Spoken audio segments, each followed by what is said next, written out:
ओम भूर्भुवः स्वः तत्सवितुर्वरेण्यं भर्गो देवस्य धीमहि धियो यो न प्रचोदयात्। हमारी ये बात यह है कि हम गाछ के चपोमुँह छोड़ करके यहाँ आए थे, तो वहाँ के लोगों के ऊपर ये जिम्मेदारी छोड़ करके आए थे कि अब तुमको संभालना, उन्होंने संभाल दी।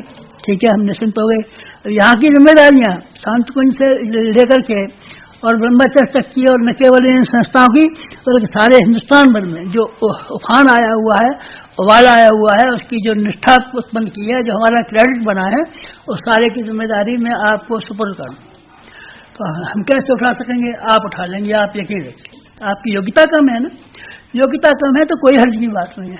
योग्यता में वहाँ के उनके सिख पंथ के 8वें जो गुरु जी थे, बर्तन मारते थे, लेकिन फिर उन्हीं की ईमानदारी, उन्हीं की लगन, उन्हीं की निष्ठा और उनका क्रियाकलाप के कारण से उनको सिख धर्म का 8वां गुरु बनना पड़ा। और उन्होंने वही काम किया जो कि पहले गुरु करते रहे थे, भारतीय गुरुओं ने किया, उनने उससे भी ज्यादा किया। मैं आपको उदाहरण सुनाता हूँ। आपकी योग्यता कम है तो आप जरा भी मत फिक्र कीजिए। योग्यों ने, आदमियों ने दुनिया में काम नहीं किया है। जितने ज्यादा पढ़े लिखे, जितने ज्यादा जो होशियार हैं, जिन्होंने ज्यादा ऊंची डिग्रियां प्राप्त की हैं, उन्होंने दुनिया को तबाह भी उसी हिसाब से किया है। नाम बताऊं मैं? नाम नहीं बताता आपके, फिर कोई सुनेगा तो ये कहेगा मैं पुराने जमाने के नाम बता देता हूँ। ये पढ़े लिखे आदमी थे, रावण भी पढ़ा लिखा आदमी था, मालूम है ना। और मेघनाद कुंभकर्ण बड़े पहलवान आदमी थे। और ये वृत्तासुर ऐसे थे जो जिन्होंने के देवताओं को भी परास्त करके भगा दिया था। बड़े बड़े आदमी थे ना, योग्य आदमी थे ना, प्रतिभावान थे ना। प्रतिभावानों ने दुनिया में कुछ काम किया है, प्रतिभावानों ने दुनिया को बिगाड़ा है और दुनिया को तबाह किया है। और अपने लिए ऐसी परंपरा छोड़ के गए हैं कि दुनिया उनके ऊपर थूकती रहे और धिक्कार देती रहे, उनका अपयश गाती रहे और ये कहती रहे कैसा कमीना था, कैसा चंडाल था, कैसा चोर था, कैसा दुष्ट था, कैसा बेईमान था। 1000 गालियां आपके पीठ पीछे मिले और मरने के बाद तो आदमी आपके ऊपर कुत्ते भी टट्टी भी नहीं करेंगे। आप इस समय अपना ख्याति बना लें, यश बना लें तो बना लीजिए बड़ी से। हम अपना ये काम कर ले बेवकूफ, लेकिन करने के बाद में फिर तेरा क्या होने वाला है? सबकी घृणा का पात्र बन के रहेगा। यहाँ एक आदमी था, हमारे पास रहता था और विदेश में गया, फिर जाकर के गड़बड़ झगड़ा फैलाने शुरू की। अब आप देख लो क्या हाल है। जहाँ कहीं से भी आता है, धिक्कार आती है और आगे धिक्कार आएंगी। सारे जीवन के दिन तक धिक्कार रहेगा, गलत कदम उठाने की वजह से। आप लोगों ने गलत कदम उठा लिया तो फिर आपके लिए मरने को ठिकाना नहीं है। बाबा जी अगर कहीं ये कर लेता है, सिनेमा देखता है, शराब पीता है, तो उसको वह सामान्य आदमी कोट पैंट पहन करके शराब पीने लगा तो कोई हद की बात नहीं। लेकिन बाबा जी करके शराब पिए, सिनेमा देखे, रंडीबाजी करे तो दुनिया उसके ऊपर उतनी ही गुनी ज्यादा धिक्कार मारेगी और नट मारेगी। आपके ऊपर धिक्कार भी पड़ सकती है अगर आप चूक गए तो। नट अगर रस्ते पे से गिरता है तो चकनाचूर हो जाता है, दांत टूट जाते हैं, सिर फूट जाते हैं। आपने तो नटवंडे का साहस दिखाया, अब आपको उस साहस के साथ में ये भी ध्यान रखना है कि आपको रस्सी को करने के लिए पूरी सावधानी और पूरी एकाग्रता का उपयोग करना है। अगर आपने पूरी सावधानी एकाग्रता का उपयोग न किया तो आप रस्सी पर से गिरेंगे और जमीन पर चूरा हो जाएंगे। तो क्या करना चाहिए बेटे? मैं वही बताता हूँ, कैसे कहूँ। आप हमको देख लीजिए और हमको पढ़ लीजिए, हमारी श्रद्धा को पढ़ लीजिए। जिस दिन से हमने सार्वजनिक क्षेत्र में, सेवा के क्षेत्र में, अध्यात्म के क्षेत्र में कदम बढ़ाया, उस दिन से लेकर के आज तक हमारी निष्ठा जो की तो बनी हुई है, इसमें कहीं एक आई की नत्ती के नोक के बराबर भी कोई फर्क नहीं आया और भविष्य में कोई फर्क नहीं आएगा। जिस दिन तक हमारी लाश है जी, उस दिन तक आप कभी ये नहीं सुनेंगे कि इन्होंने अपनी श्रद्धा डगमगा दी, इन्होंने अपने विश्वास में कमी कर दी। आप भी यही कीजिए, आप नकल कीजिए। व्याख्यान कहें, आप क्या व्याख्यान कहें, आपके सामने हम खड़े तो हैं, नकल देख लीजिए। लगन दूसरा काम है आपका। लगन का अर्थ है कि आप जी मत चुराइए, दिमाग को मत चुराइए, श्रम को मत चुराइए। हमने श्रम चुराया नहीं है। जिस समय कभी हमारी तबीयत भी खराब हो गई, मुसीबत में फंसे होंगे, कुछ नहीं किया हुआ, तो हम वहाँ काम करते रहे। अभी हमने काम करते रहे, काम से हमने कभी छुट्टी नहीं पाई। अभी भी इतनी बड़ी उम्र में भी बराबर हम काम करते रहते हैं, लेखन का काम चलता रहता है, अन्य काम चलते रहते हैं, शिक्षण का काम चलता रहता है, कुछ नहीं चलता तो हमारे दिमाग में ये स्कीमें चलती रहती हैं कि हमको ये करना चाहिए, ये करना चाहिए। व्यक्तिगत रूप से कोई विचार आता है नहीं, हमको ये विचार आता है कि हमको खाने को क्या मिलेगा, पहनने को क्या मिलेगा, नाम हमारा हुआ कि नहीं हुआ, यश हमारा हुआ कि नहीं हुआ, बचपन हमारा हुआ कि नहीं हुआ, कभी ख्वाब नहीं आता। केवल चिंतन, देश का चिंतन आता है, समाज का चिंतन आता है, तो दिमाग भी परिश्रम करता है, शरीर भी परिश्रम करता है। दिमाग ने भी हमारे ने पूरा परिश्रम किया है, शरीर ने भी हमने परिश्रम किया है, अपने लिए नहीं बेटा, अपने लिए नहीं, विशुद्ध समाज के लिए, विशुद्ध सिद्धांतों के लिए। इसीलिए आपको भी वही करना है, आपको श्रद्धावान रहना है और लगनशील रहना है। अर्थात आपको सिद्धांतवादी, आदर्शवादी रहना है, और आदर्शवादी रहने के साथ साथ में सक्रिय भी होना है, ज़्यादा से ज़्यादा परिश्रम भी करना है, ज़्यादा से ज़्यादा मेहनत भी करनी है। 2 काम करने हैं। किस काम के लिए मेहनत करें बेटा, हमने बता दिए, कार्यक्रम बड़े बनाए हैं और तुम्हारे काम सुपुर्द भी किए गए हैं। अगर तुम उसी काम को लापरवाही से करोगे, उपेक्षा से करोगे, तो वो काम ऐसा घटिया होगा कि लोगों को देख करके ये मालूम पड़ेगा कबूतर का घोंसला किसी काम का नहीं होता, हवा का झोंका आता है, अंडे भी गिर पड़ते हैं झोंपड़े, क्योंकि वो लापरवाही से बनाता है। और ब्याह उसी काम को तन्मयता से बनाती है, तो ब्याह का घोंसला कितना शानदार होता है। तुम जो भी काम करोगे, अगर लगन के साथ काम करोगे तो इतना ज़्यादा हो जाएगा जितना कि हमारा काम ज़्यादा हो गया है। यकीन नहीं कर सकता कोई आदमी कि एक आदमी ने इतना काम किया होगा, क्या तुम भी वही कर सकते हो अगर लगन तुम्हारे भीतर हो। और लगन नहीं है, किसी तरह से टाइम पास कर रहे होगे, किसी तरीके से बहाना बना रहे होगे, किसी तरीके से आलस्य प्रमाद में पड़े हुए होगे, किसी तरीके से अपनी जान बचा रहे होगे, व्यक्तिगत शौक मौज में इधर उधर मटरगस्ती कर रहे होगे, तो बेटा तुम्हारे द्वारा कोई काम नहीं हो सकेगा। काम नहीं हुआ तो तुम्हारा यश और तुम्हारी जीवात्मा का संतोष कभी नहीं मिलेगा। न तुम्हारी जीवात्मा को संतोष होगा और न तुम्हें ख्याति मिलेगी और न तुम्हारी परलोक में स्वर्ग गति होगी। जिसको संतोष होता है सदगति उसी की होती है। यश चिरस्थायी अगर दुनिया में किसी को मिला है तो लगनशील को मिला है। तुम यहाँ वहाँ से मार काट करके अपना नाम लेना चाहोगे और अखबार में फोटो छपाना चाहोगे और ये करना चाहोगे और वो करना चाहोगे, तो खिलवाड़ है बेटा, बिल्कुल खिलवाड़ है। इनके परिणाम कुछ निकलेंगे, रस्सी के नोक के बराबर परिणाम नहीं कर सकते। तुम आवारा गर्दों की तरीके से मारे फिरोगे, झक मारोगे, गालियाँ खाओगे और धिक्कार खाओगे और आत्म प्रताड़ना सोगे और परलोक में और तुम्हारे मरने के बाद तुम्हारी दुर्गति होगी। अगर तुमने साधु होकर के और फिर अपना आलस्य प्रमाद में जीवित आना शुरू किया और अपनी श्रद्धा को डगमगाएगा, तो बेटा तुम्हारी दुर्गति होगी। बस एक ही शब्द कहता हूँ कि तुम्हारी दुर्गति होगी। यही प्राचीन परंपराओं में भी हुआ है और ये इसी समय में भी हुआ है। भस्मासुर का भी यही हुआ था।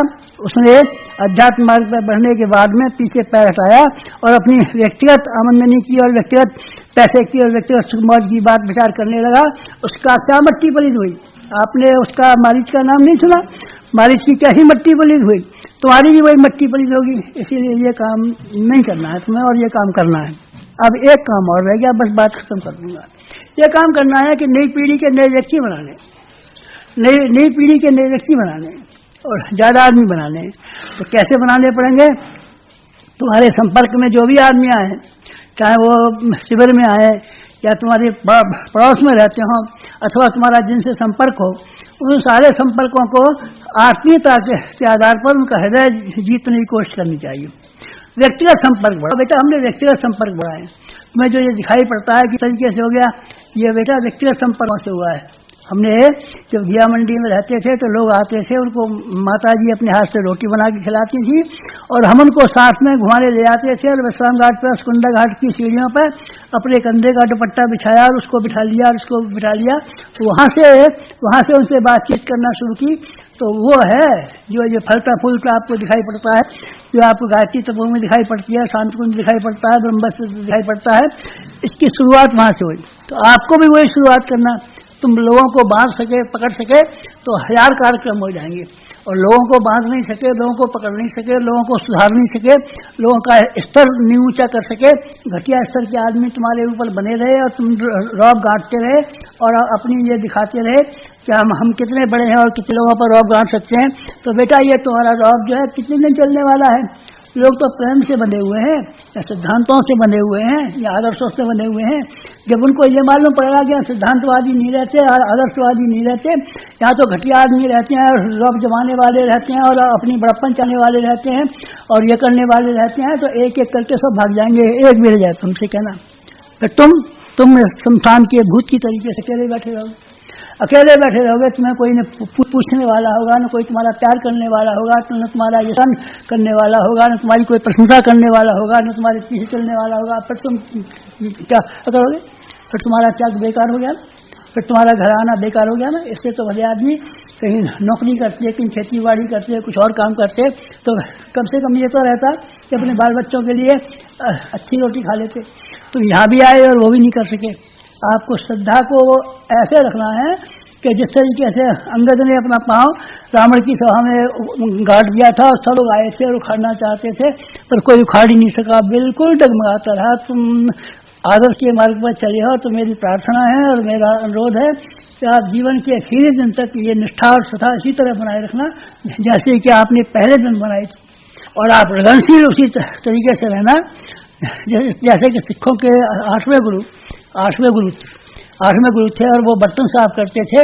स्वयं सेवक रहना। अगर आपने नेता बनना शुरू कर दिया और हुकूमत दिखाना शुरू कर दिया और अपने आप को इंस्पेक्टर बनना शुरू कर दिया, सुपरवाइजर और सुपरिंटेंडेंट और कंट्रोलर बनना शुरू कर दिया, तो बेटे तुम मरोगे और तुम्हारी परंपरा को देख करके नए आदमी सब सुपरिंटेंडेंट बनना चाहेंगे, सब ऑफिसर बनना चाहेंगे, सब बॉस बनना चाहेंगे, कोई काम नहीं करेंगे। इसलिए तुमको जिस तरीके से बनवा वाले अपनी बगीचे में जब पानी लगाते थे तो पानी जो कुएं में से खींचा जाता था तो चरस को खींचने के लिए 8 आदमी लगते थे और 8 आदमियों में एक आदमी वो भी थे, स्वयं लगते थे तो बाकी से भाग करके आ जाते थे। इसी तरीके से गांधी जी का आपने सुना है ना, एक बहुत बड़ा आदमी हमसे पास आया, कहना गांधी जी हमको काम बताइए। गांधी जी उस वक्त बैठे हुए गेहूँ साफ कर रहे थे। गेहूँ साफ करने के लिए उन्होंने गेहूँ में से थोड़ा सा दे करके उनको दे दिया, आप भी इसको गेहूँ बीनना शुरू कीजिए और काम कीजिए। तो वो कोई बहुत बड़ा काम ढूंढ रहा है, बड़ा आदमी बनने आया था, चुपचाप चला गया। उन्होंने कहा यहाँ पहला जो काम है स्वयं सेवक का काम है, आप पहला काम स्वयं सेवक का कीजिए, श्रमशील बनिए, दिन रात मेहनत कीजिए, और अगर मेहनत करेंगे तो आपके अंदर वो गुण पैदा हो जाएंगे जिसके कि अपने प्यार के द्वारा दूसरों को अपनी ओर आकर्षित कर सकें।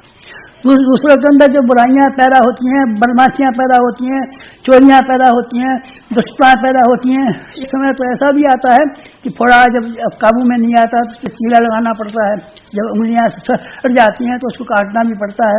टमाटर जब एक सड़ जाता है तो उसको फेंकना भी पड़ता है, नहीं तो बाकी सब टमाटर। कभी कभी तो ऐसे मौके भी आते हैं, पर ऐसे मौके कभी कभी आते हैं। हमारे जीवन में भी आए, बस मुश्किल से 4-5 मौके हमारे जीवन में आए हैं, लेकिन हजारों आदमियों को यहाँ भी काम कर रहे हैं, देश भर में काम कर रहे हैं, शांतकुंज में भी काम कर रहे हैं, ब्रह्मचर्य में भी काम कर रहे हैं, गाछी में भी काम कर रहे हैं।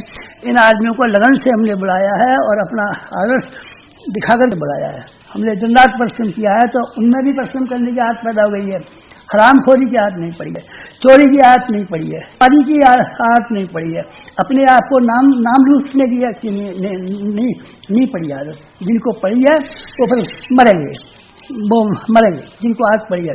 और नहीं तो फिर ये होगा, आगे आपको जो काम करना है वो नए व्यक्ति ढूंढना और वर्तमान व्यक्तियों को संभाल के और संजो के रखना है। ये काम आप तब कर सकेंगे जब आप व्यक्तियों के साथ में संपर्क ग्रहण करेंगे, व्यक्तियों से व्यक्तिगत रूप से मिलना शुरू करेंगे, उनसे अपनी आत्मीयता पाएंगे। उनके साथ आपको काम करना पड़ता है, काम जरूर कीजिए, लेकिन साथ साथ में अपने मित्रों सहयोगियों के साथ मिलना जुलना, उनकी मन की बात सुनना, उनको समझाना, उनको परामर्श करना, उनकी गलतियों को ठीक करना, उनकी श्रद्धा को मजबूत करना और उनके काम करने की शैली में जो फर्क आ गया है इसको सुधारना और ठीक करना। आप संसार को सुधारेंगे, युग निर्माण को सुधारेंगे तो अपने मित्रों को साथियों को सुधारिए। आप मित्रों को साथियों को सुधारने से पहले अपने आप को संभाल लीजिए। हम सुधारेंगे बेटा, आप किसी को नहीं सुधार सकेंगे, अपने आप को नहीं सुधारेंगे तो आप बाहर के किसी आदमी को नहीं संभाल सकेंगे। पहले ये सिद्धांत अपने ऊपर लागू कीजिए और अपने ऊपर इस सिद्धांत को लागू करने के पश्चात फिर आप अपने समीपवर्ती जो भी आपके साथ साथ काम करते हैं उन सब में ये प्रयोग कीजिए। आपका प्रयोग करने का सिलसिला वहाँ से शुरू होता है, यानी अपने कुटुंब से बनाया जाना शुरू होता है। भूत एक रस्सी बट रहा था, लोगों ने कोई आदमी रस्सी बट रहा था, भूत ने पूछा क्यों बट रहा रस्सी, कैसे मैं अपने बैरियों को बांधूंगा और अपने गांव वालों को बांधूंगा। उसने कहा तू अपने को बांध, अपने घर वालों को बांध, फिर बांधना। इसलिए ये जो मैंने आपसे निवेदन किया है, आपको अपने व्यक्तिगत जीवन में इन सिद्धांतों का समावेश करना है। फिर जो आपके संपर्क में आते हैं, जो भी आपके साथ रहते हैं, जिन जिन लोगों से आपका वास्ता पड़ता है, उनको ही अपने जैसा बनाने का प्रयत्न कीजिए। अगर आपने ये काम कर लिया तो आप समझ लीजिए कि हमारे सच्चे अर्थों में पुत्र कहलाएंगे, शिष्य कहलाएंगे, आप हमारी वंश परंपरा को जाएंगे। और हम मरने के बाद में जहाँ कहीं भी रहेंगे, भूत बन के देखेंगे तो हम देखेंगे कि हम जिन लोगों को पीछे छोड़ करके आए थे, उन्होंने हमारी परंपरा को निभा। और अगर आप हमको ये मालूम पड़ा कि उन्होंने हमारी परंपरा नहीं निभाई और उन्होंने व्यक्तिगत ताना बाना बनना शुरू कर दिया और अपना व्यक्तिगत अहंकार और व्यक्तिगत अपनी निष्कामना और व्यक्तिगत धन संग्रह करने का सिलसिला शुरू कर दिया, व्यक्तिगत रूप से बड़ा आदमी बनने का शुरू कर दिया, तो हमारी आंखों में से आंसू टपकेंगे और जहाँ कहीं भी हम भूत होकर के पीपल के पेड़ में बैठेंगे, वो जाकर के जो हमारी आंखों में आंसू टपकेंगे, आपको चैन से नहीं बैठने देंगे। और तो मैं कुछ कहता नहीं हूँ, आपको हैरान कर देंगे। दुर्वासा ऋषि के पीछे विष्णु भगवान का चक्र लगा था, तो विष्णु भगवान तो दुर्वासा तीनों लोकों में घूम आए थे, पर उनको चैन नहीं मिला था। आपको भी चैन नहीं मिलेगा अगर हमको विश्वास दे करके विश्वासघात करेंगे। तो मेरा साफ है आपको कि आपको चैन नहीं पड़ेगा कभी भी, और ना आपको यश मिलेगा, ना आपको ख्याति मिलेगी, ना उन्नति होगी, आपका भय पतन होगा और आपका अपयश होगा और आपकी जीवात्मा आपको मार के डाल देगी। आप ये मत करना। अच्छा, ये मेरे मन की बात थी, मुझे कहना था आपको, वो मैंने कह दिया। अब आपका करना आपका काम है कि ये बताई हुई बातों को किस हद तक आप कार्यान्वित करें और कहाँ तक चलें। बस यही मोटी मोटी बात थी जो मैंने आपसे कही। बस मेरा मन हल्का हो गया। आपने इन्हें सुना कि नहीं समझा मालूम नहीं है, आप कार्य रूप में लाएंगे कि नहीं लाएंगे, पर लाएंगे तो मुझे बड़ी प्रसन्नता होगी और मैं समझूंगा कि आज मैंने जी खोल के आपके सामने रखा था, उसको आपने ठीक तरीके से पढ़ा, समझा और अपने जीवन में उतार करके उसी तरह का लाभ उठाने की संभावना शुरू कर दी, जैसे कि मैंने अपने जीवन में लाभ उठाया और संपन्न कर। ये रास्ता आपके लिए भी खुला है। बढ़िए, हमारे पीछे पीछे आइए, साथ आइए, हमको देखिए और अपने आप को ठीक कीजिए। बस आज की बात समाप्त।